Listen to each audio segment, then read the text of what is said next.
oil change should be performed every 50 hours or 1.5 months. The first oil change should be performed after 8 hours or 1 day. The oil change is a preventative maintenance schedule that we have to minimize potential damage to the engine and to increase longevity of the performance of the engine. To perform the oil change, you remove the 5 bolts from the side panel, which gives you access to the engine.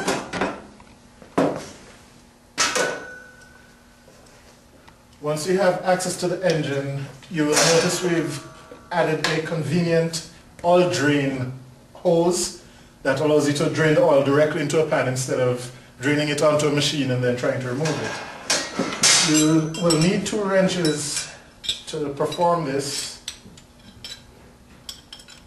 Place the wrenches on the cap and the hose, and you spin the cap anti-clockwise. Also, you will need to remove your oil filter, which we recommend using some shop rags or shop towels, placing it under the filter in case it does drain, and spinning the filter anti-clockwise as well.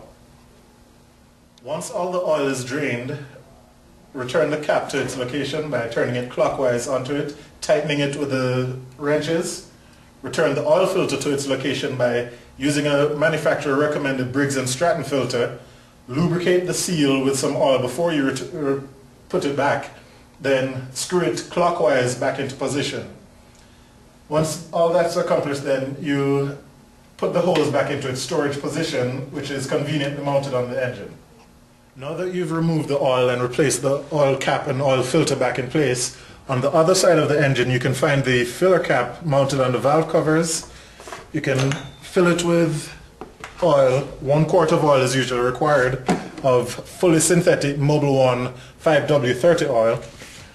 Once you've poured that oil in, you can double check your level on your dipstick.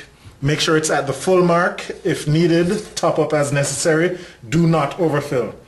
After double checking your oil and filling it, you can return the cap back into place. Do not start the engine without returning the cap and the dipstick back into their positions.